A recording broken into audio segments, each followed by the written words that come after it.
Hello नमस्कार मेरे प्यारे दोस्तों, आप सभी का स्वागत है क्लास के अंदर। आज हम आ चुके हैं राजस्थान की करंट जीके की क्लास 9 पर। इससे पहले मेरे प्यारे दोस्तों क्लास 8 पूरी हो चुकी है और सभी वीडियो बहुत ही ज्यादा महत्वपूर्ण है। आपको हर एक वीडियो देखना चाहिए अगर आप राजस्थान की किसी भी आगामी प्रतियोगी परीक्षा की अगर तैयारी कर रहे हैं तो। ठीक है, बढ़ते हैं पहले क्वेश्चन की ओर, देखिएगा और सभी क्वेश्चन महत्वपूर्ण है मेरे प्यारे दोस्तों। और यहाँ की आप पीडीएफ वगैरह प्राप्त करना चाहते हो तो आप टारगेट क्लासेस कोटा की ऐप को डाउनलोड करिए। चलो आगे बढ़ते हैं। देखो, भारत की मेजबानी में G20 शिखर सम्मेलन 2022 का आयोजन कहां किया जाएगा। भारत की मेजबानी में G20 का शिखर सम्मेलन है 2022 में कहां पर आयोजित किया जाएगा मेरे प्यारे दोस्तों। क्या उदयपुर में, सीकर में, दिल्ली में या हैदराबाद में? तो बिल्कुल सही जवाब रहने वाला है क्या, उदयपुर। और क्या है उदयपुर? झीलों की नगरी कहा जाता है किसको? उदयपुर को झीलों की नगरी भी कहा जाता है, याद रखना। चलो आगे बढ़ते हैं। उदयपुर में एक झील है पिछोला झील, याद रखना है, बहुत महत्वपूर्ण है।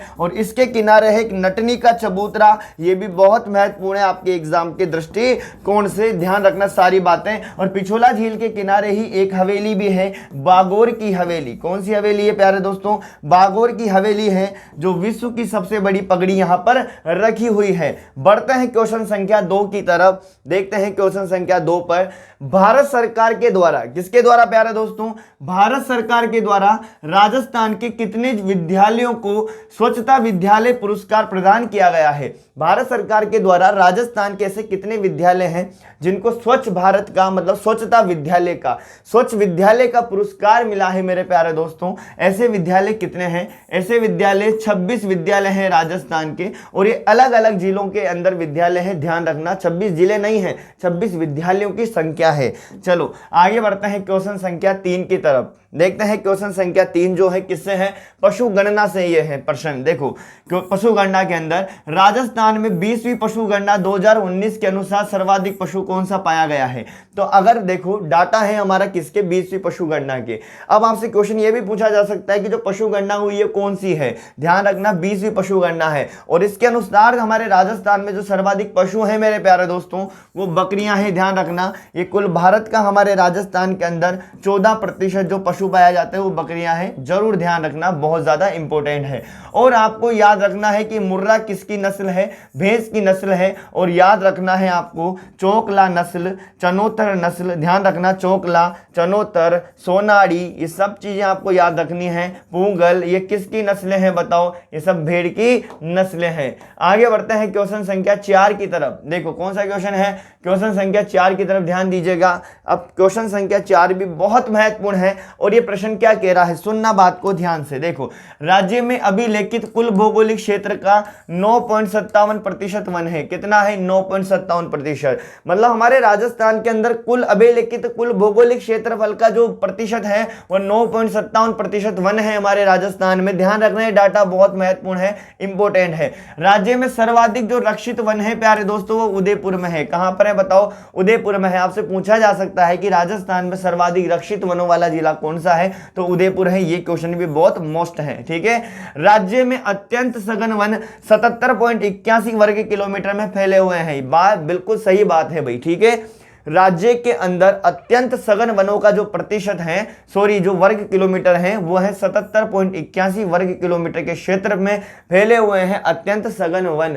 चलो आगे देखें तो सर्वाधिक वन क्षेत्र उदयपुर के अंदर है, बिल्कुल सभी को पता है। सबसे ज्यादा वन क्षेत्र हमारे राजस्थान में उदयपुर जिले के अंदर है, ठीक है ना।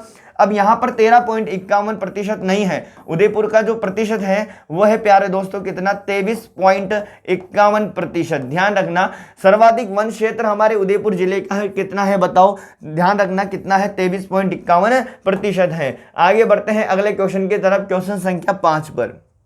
देखो क्वेश्चन संख्या 5 को सुनना ध्यान से, आर्थिक समीक्षा का एक क्वेश्चन है, बहुत इंपॉर्टेंट है। राजस्थान आर्थिक समीक्षा 2021-22 के अनुसार, किसके अनुसार? 2021-22 के अनुसार भारत में कच्चे तेल के कुल उत्पादन में राजस्थान का योगदान लगभग कितना है? देखो आर्थिक समीक्षा जो है हमारी 2021-22 के अनुसार जो भारत में कच्चे तेल का कुल उत्पादन में राज्य का जो योगदान है वो 20% योगदान है हमारे राजस्थान का। कितना है? 20%। आगे बढ़ते हैं क्वेश्चन संख्या 6, बहुत ही महत्वपूर्ण है और एक खेल कूद से क्वेश्चन है। टोक्यो पैरा ओलंपिक से क्वेश्चन बनेगा, जरूर ध्यान रखना। टोक्यो पैरा ओलंपिक में देवेंद्र झाझड़िया ने कौन सा पदक जीता है, ध्यान रखना। जो टोक्यो पैरा ओलंपिक हुए प्यारे दोस्तों, इसमें जो देवेंद्र झाझड़िया हैं ये कहां से संबंधित है? पहली बात तो ये चूरू जिले से संबंधित है। इनका संबंध जो है किससे है? इनका संबंध भाला फेंक से है। किससे बताओ? भाला फेंक से है इनका संबंध, जरूर ध्यान रखना, जेवलिन थ्रो से है। चलो आगे बढ़ते हैं। टोक्यो पैरा ओलंपिक में देवेंद्र झाझड़िया ने कौन सा पदक जीता था? रजत पदक जीता था प्यारे दोस्तों, ध्यान रखना पदक का नाम। कौन सा पदक जीता था? रजत पदक। क्वेश्चन संख्या 7 को देखना, यह भी बहुत महत्वपूर्ण क्वेश्चन बनेगा। टोक्यो पैरा ओलंपिक में देखो, टोक्यो पैरा ओलंपिक में अवनी लेखरा ने, किसने? अवनी लेखरा ने, नाम याद रखना जरूर, ये अवनी लेखरा ने 50 मीटर एयर राइफल, ये जरूर ध्यान रखना, 50 मीटर एयर राइफल निशानेबाजी में कौन सा पदक जीता है? जो टोक्यो पैरा ओलंपिक हुए थे उसमें अवनी लेखरा जो जयपुर के निवासी हैं, ध्यान रखना, और निशानेबाजी से इनका संबंध है। और इन्होंने 50 मीटर एयर राइफल में जो कौन सा पदक जीता था, ध्यान रखना, 50 मीटर एयर राइफल का नाम लिया है तो कांस्य पदक सही जवाब रहेगा। इन्होंने स्वर्ण पदक भी जीता था मेरे प्यारे दोस्तों, पर 10 मीटर एयर राइफल में जीता था, जबकि कांस्य पदक 50 मीटर एयर राइफल में जीता है। तो इसके अकॉर्डिंग यहां पर बी वाला ऑप्शन बिल्कुल सही जवाब है। चलो आगे बढ़ते हैं क्वेश्चन संख्या 8 की तरफ, ध्यान देना। क्वेश्चन संख्या 8 पर कोलकाता नाइट राइडर्स, है ना, आईपीएल की बात चल रही है। कोलकाता नाइट राइडर्स को हराकर किस टीम ने आईपीएल 2021 का खिताब अपने नाम किया था? कोलकाता नाइट राइडर्स को हराकर किस टीम ने आईपीएल 2021 में खिताब अपने नाम किया था प्यारे दोस्तों? राजस्थान रॉयल आंसर नहीं है, ध्यान रखना, मुंबई इंडियंस नहीं है, चेन्नई सुपर किंग्स का बिल्कुल सही जवाब है। आगे बढ़ते हैं क्वेश्चन संख्या 9 की तरफ, ध्यान से देखो क्वेश्चन संख्या 9 को, देखो बहुत महत्वपूर्ण क्वेश्चन बनेगा ये वाला, ध्यान रखना। राजस्थान आर्थिक समीक्षा 2021-22 के अनुसार प्रचलित कीमतों पर, किस पर प्यारे दोस्तों?